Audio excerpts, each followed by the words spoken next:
Kamusta mga ate, kuya, beshi? Si Chari po ito mula sa The Sun, Moon, Stars, PH Tarot. Ipapaalam ko lang po na ito po ay isang general read o pangkahalatang pagbabasa at maaring hindi lahat ay magtugma sa inyong sitwasyon. I-check din nyo ang inyong Moon, Rising at Venus sign. Baka doon mas tumugma ang read para sa inyo. At kung ang mensahe ay tama sa inyo, paki-like lang po at mag-subscribe kung hindi pa ninyo ito ginagawa. Okay, mag-umpisa na po tayo.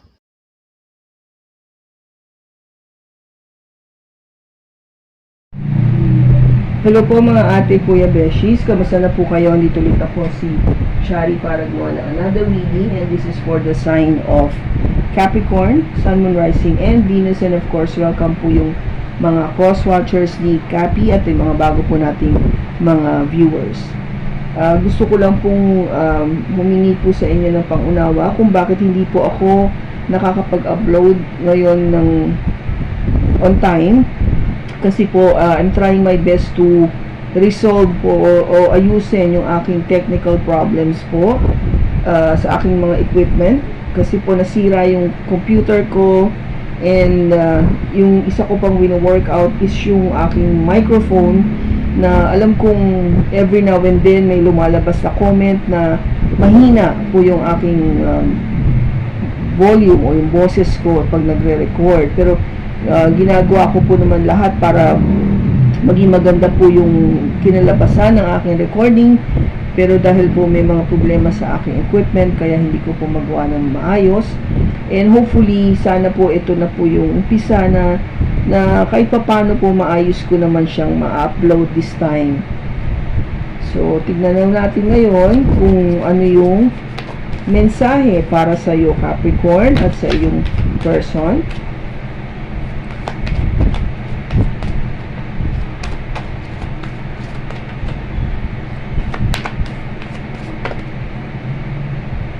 Why do I feel so lost?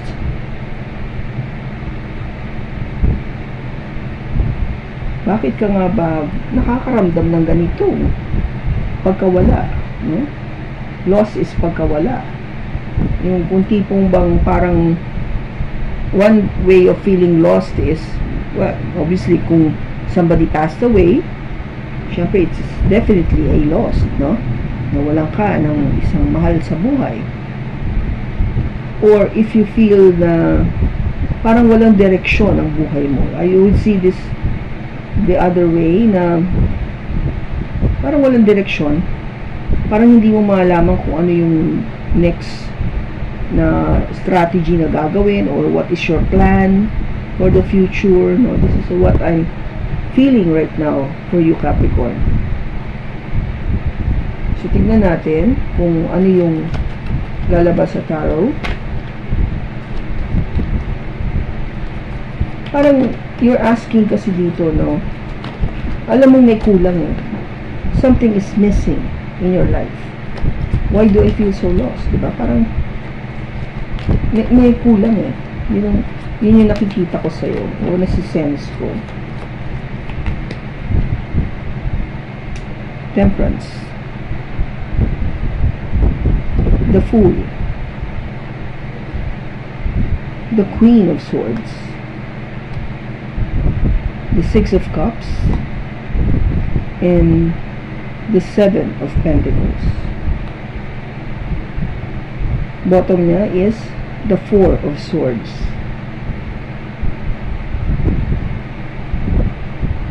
Okay, copy. First card, Temperance. Ito yung card ng Sagittarius, no? Energy na to.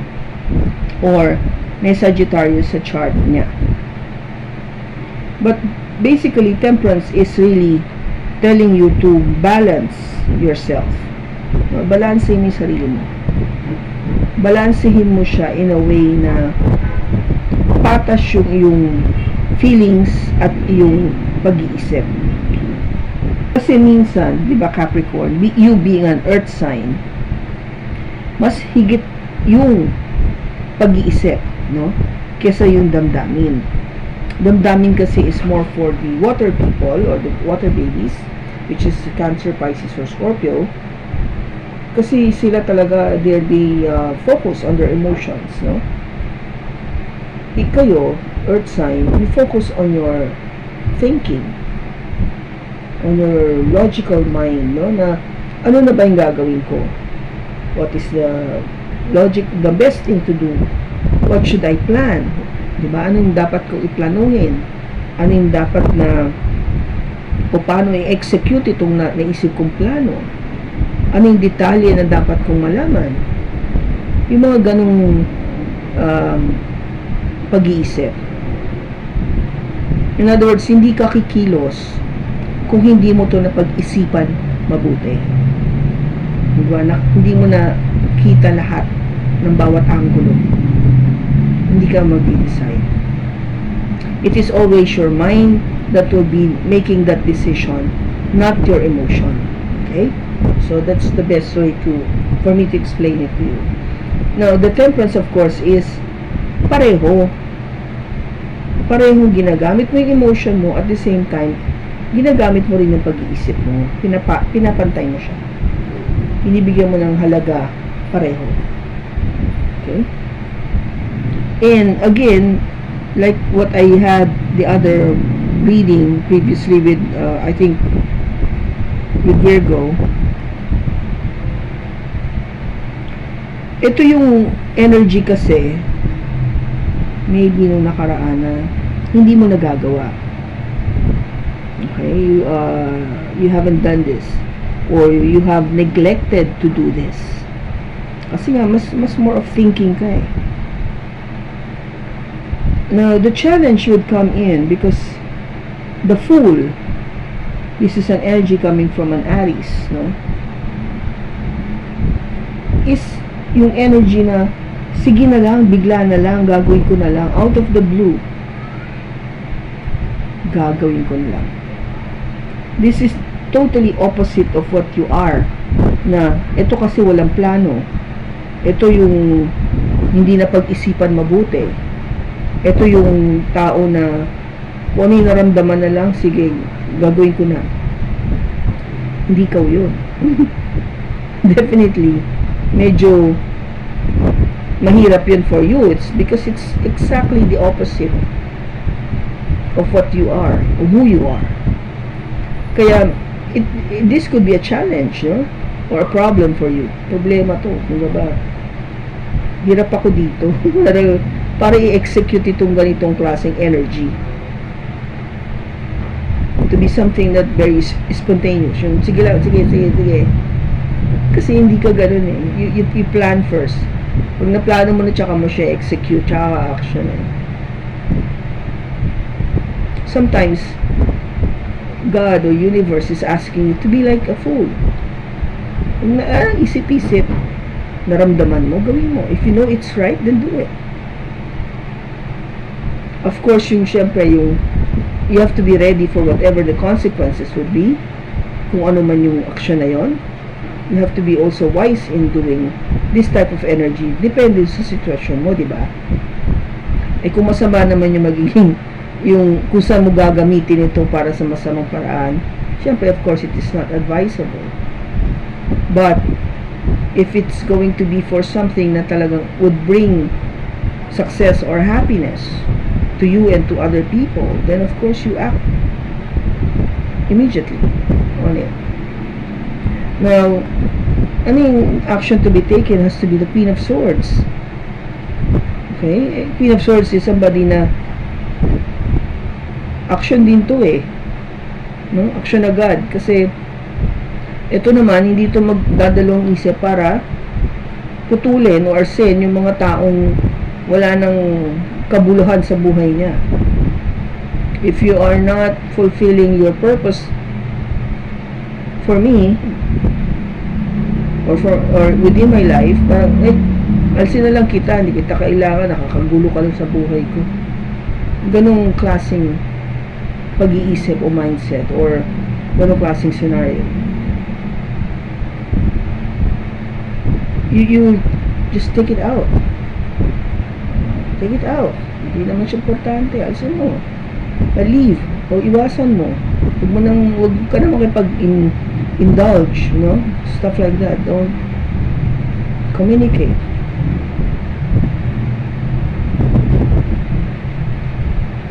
Ano bang gusto mo kasi mangyari?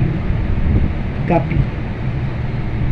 With the Six of Cups is to meet that person from your past. Na makita mo siya muli.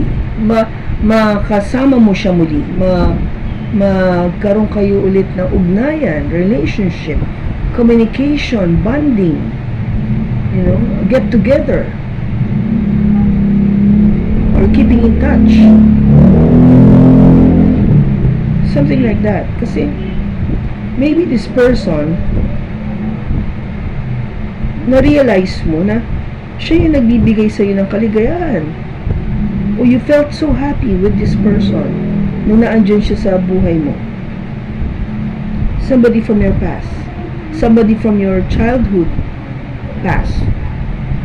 Or somebody from your other lifetime past. No, take it as it resonates, Capricorn. Kasi minsan marirealize lang natin ang isang bagay o tao kapag nawala na, di ba? Which is what you're feeling right now. Why do I feel so lost? At ang pakiramdam ko parang nawawala ako. Hindi kompleto, hindi complete. I don't feel the same before nung naandun ka sa buhay ko. I think that is what you're trying to tell me here sa reading na to. And I could sense something, Cappy. I'm beginning to tear up. Naiiyak ako eh.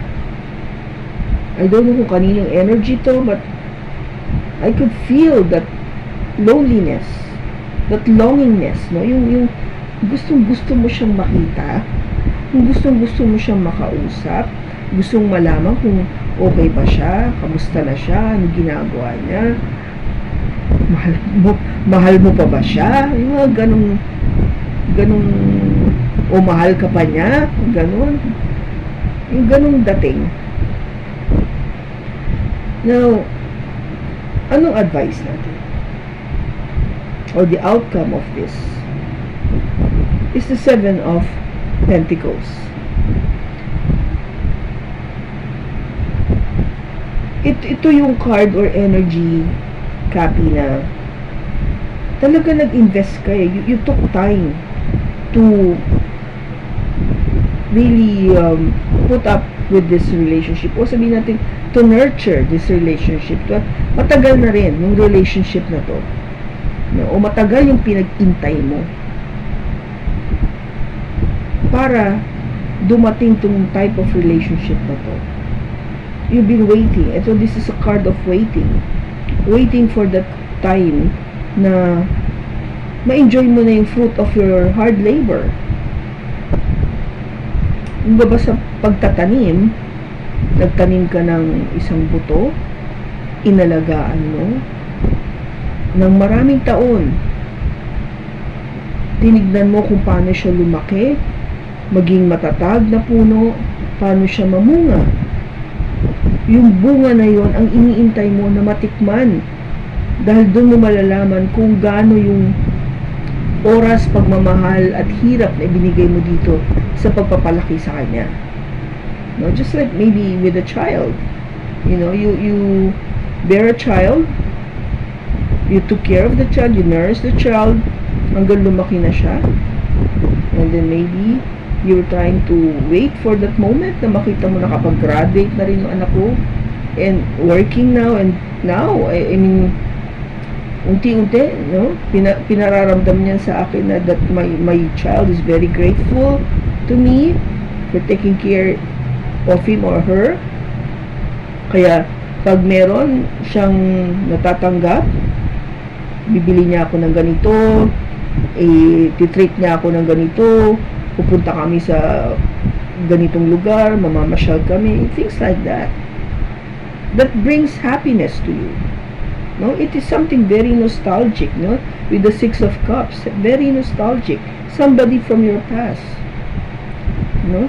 Ang somebody from the past kasi doesn't really mean all the time na lover mo. Yeah, sabi ko, it could be a child, dear child, no? Na talaga nakita mo paano siya lumaki. So, yung last card dito mo is the Four of Swords.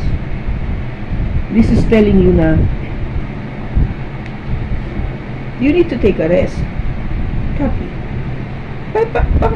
Ano kayo, kung gabang magpahinga naman, higa ka muna, higa, pahinga. You can still think, pray, especially at night, no? Pag nag-iisa ka, it's okay. You meditate, but give time for yourself to relax. Relax and think about what's happening in your life. Diba? Isipin mo rin kung ano ba nangyayari sa buhay ko.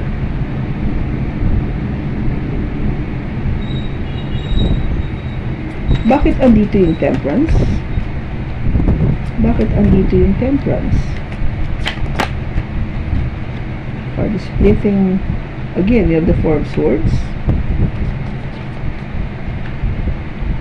the Page of Cups, and the Sun. So, yung pagte-temper natin ng emotion, di ba? Patas na isip at emosyon. Sabi nga natin, take time to rest with the Four of Swords. And think about that love, you know, the Page of Cups.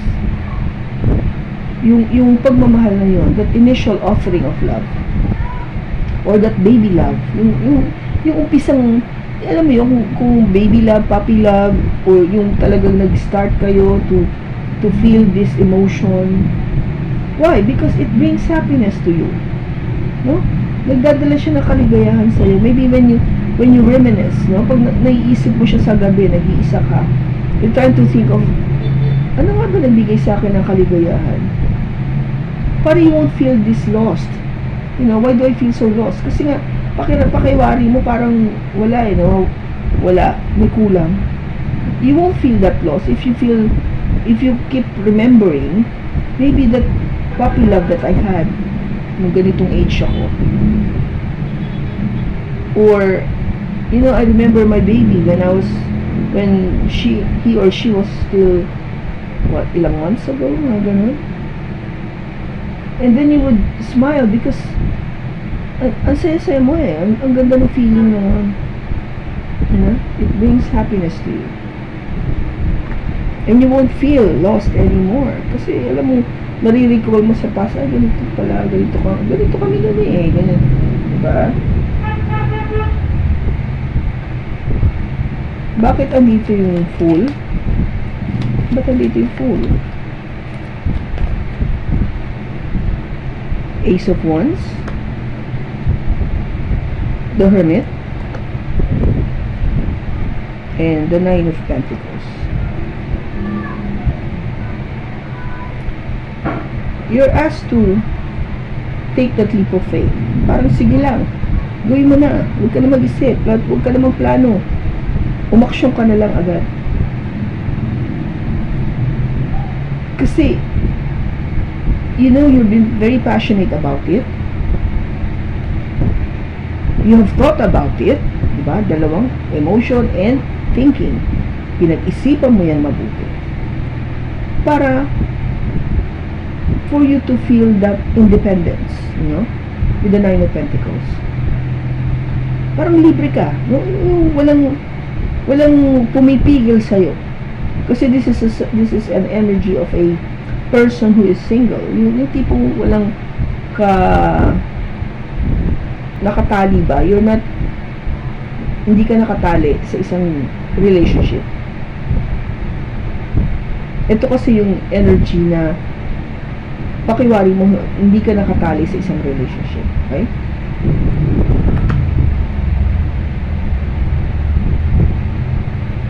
Bakit andito yung Six of Cups? Bakit andito yung Six of Cups? We have the High Priestess, the Queen of Wands, and the Seven of Swords.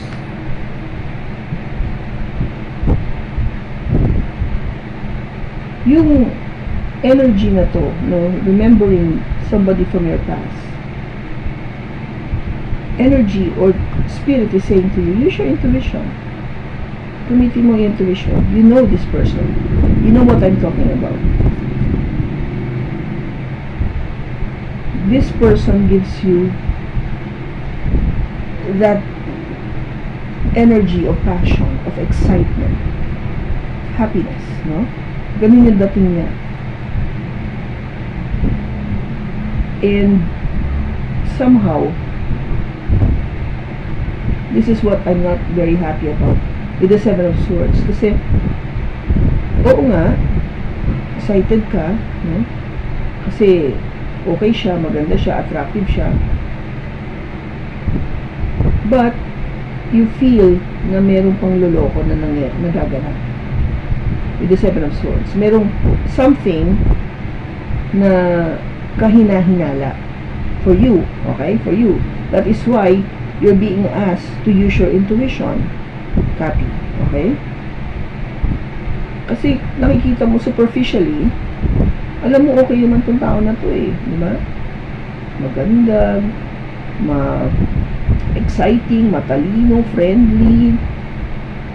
Pero parang meron kang kutob na merong hindi sinasabi to na totoo, o may ginagawa tong kahina-hinala, or meron tong lihim na ayaw niya sabihin sa'yo.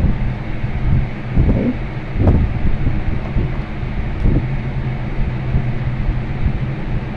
Bakit andito yung Seven of Pentacles? Bakit andito yung Seven of Pentacles? We have the Emperor, the Moon, and the Eight of Cups.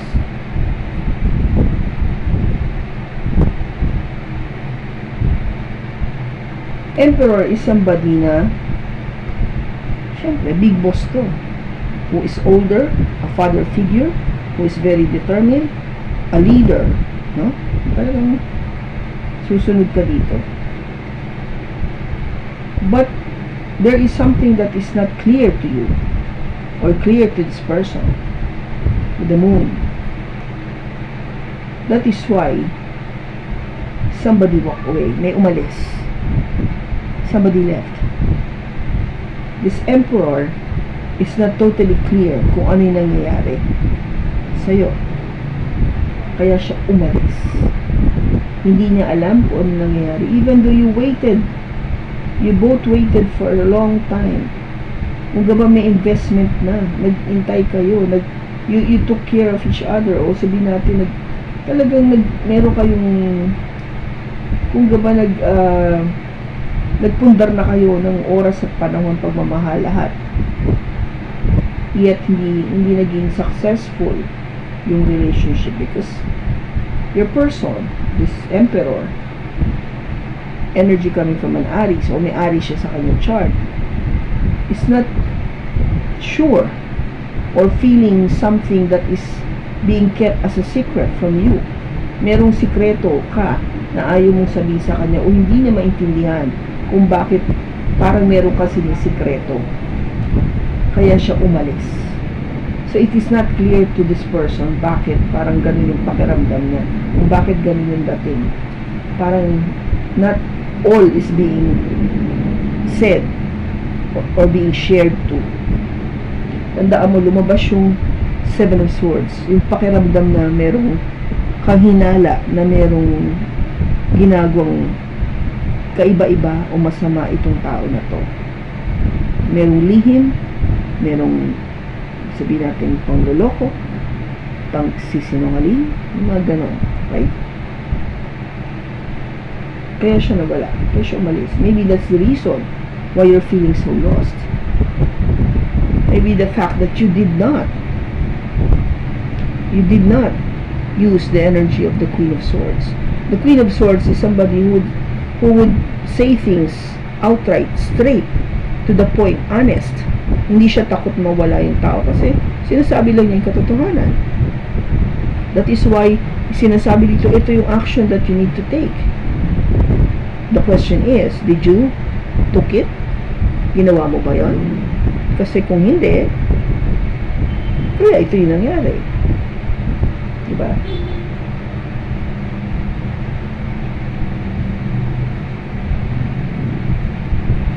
Babalik pa ba itong person ni Cappy sa buhay na? Babalik ba ito? Si Cappy. Babalik ba itong person na ito kay Cappy sa buhay na? Maybe. Hindi pa sure. Maybe yes, maybe no. Nakadepende siguro sa'yo kung paano tatakbo ang panahon.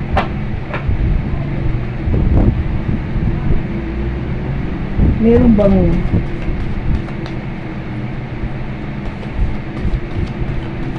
tong meron ba tayo inaasahang timing para dito kung mangyayari ito?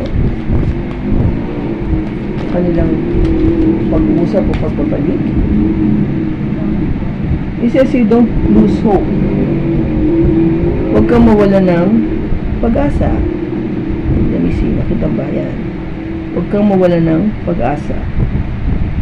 So, yung timing kasi is not being defined very well.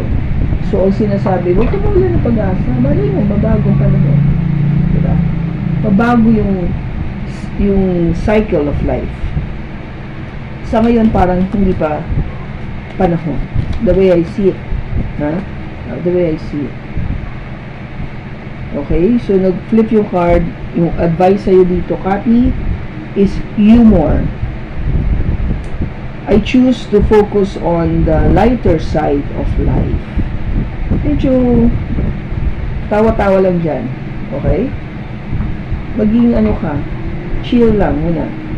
Huwag mo seryosohin to. Ibig sabihin, huwag mo masyadong iindang yung pakiramdam na nawalan ka. Kasi sabi ko nga, it says here maybe, it doesn't say no, but maybe babalik siya. And I think it's all on God's timing. If both of you are already ready to be again with each other, I think God will give you that opportunity. Okay? But sa ngayon, be positive about it. Okay? That's why He says you don't lose hope. Huwag ka mawala ng pag-asa. It will come when it's meant to be. Okay? So, kung kanino mga Capricorn, itong nakuha nating enerhiya, sana nakatulong ito sa ng malaki. Maraming salamat sa pagsama mo sa akin sa pagbasa na to. Sa susunod po muli, ingat ka and God bless.